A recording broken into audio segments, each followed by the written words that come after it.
हाय, आज हम बात करते हैं टोटल नी रिप्लेसमेंट सर्जरी में आने वाले खर्च के बारे में। बहुत सारे लोग इस बात से परेशान होते हैं कि नी रिप्लेसमेंट सर्जरी बहुत महंगी है और वो अफोर्ड नहीं कर सकते हैं, लेकिन आज की डेट में अनअफोर्डेबल नहीं रह गया है। उसके बहुत सारे रीजन, स्टार्टिंग फ्रॉम क्या आपकी फंडिंग सोर्स है। अगर आप गवर्नमेंट पैनल जैसे CGHS, ECHS के बेनिफिशियरीज हैं तो फिर आपको कुछ ज्यादा सोचना नहीं है।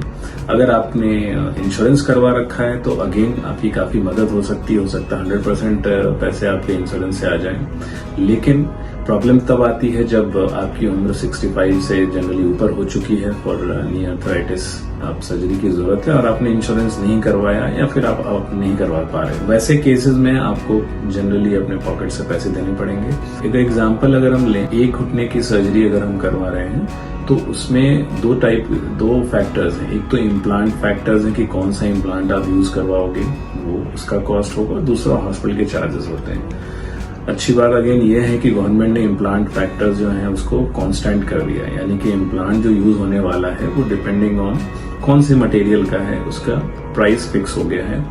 कौन सी कंपनी है, वो इंडियन कंपनी है या फिर कोई अमेरिकन यूरोपियन कंपनी है, इससे फर्क नहीं पड़ता है। यानी कि जो बेसिक इम्प्लांट है वो 75,000 के करीब है और जो हाई एंड है वो लगभग 1 लाख के करीब है। लेट्स स्टार्ट विद 75,000 वाला इम्प्लांट।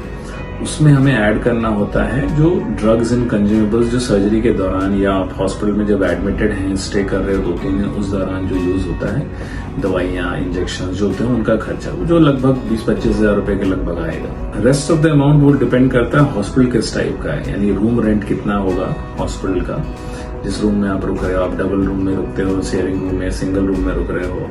OT एनेस्थीसिया चार्ज कितना होगा, सर्जन फीस या एनेस्थेटिस्ट फीस कितना होगा, इन्वेस्टिगेशंस अगर कराए जा रहे हैं उनका क्या चार्ज होगा, ये काफी वेरिएबल होते हैं। छोटे हॉस्पिटल, एवरेज साइड हॉस्पिटल को लेके चले उसमें ये 50,000 के करीब का खर्चा आएगा इन सब चीजों में, 3-4 दिन के स्टे। तो ये टोटल अमाउंट को बनाएगा 1.5 लाख रुपए।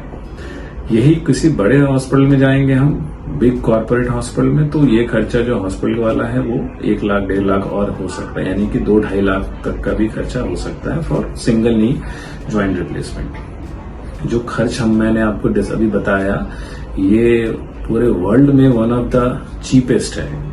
जो आप कंपेयर करेंगे ऑस्ट्रेलिया, UK, अमेरिका जैसी कंट्री, डेवलप कंट्रीज में, तो यही सर्जिकल कॉस्ट जो है कम से कम यहाँ से 5 to 10 टाइम्स ज्यादा हो सकता है। यहाँ पे वेटिंग टाइम भी बहुत ज्यादा होता है। और ये दोनों मेन रीजंस हैं कि काफी लोग जो हैं, not just from Uzbekistan, Afghanistan, Iraq, Iran, अब डेवलप कंट्रीज से भी लोग आते हैं इंडिया में सर्जरी करवाने के लिए।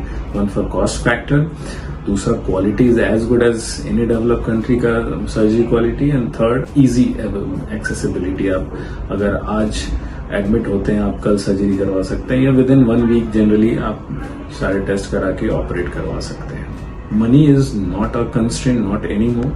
अगर किसी के पास 1.5 लाख रुपए भी नहीं है तो भी वो फाइनेंस हो जाते हैं। आजकल बहुत सारे हेल्प अवेलेबल है, तो इसको अपने प्रॉब्लम को सॉल्व होने के बीच में ना आने दें। अगर आपको कोई फाइनेंशियल कंस्ट्रेंट है तो you can get in touch with us also, try to give you maximum possible help. Thank you.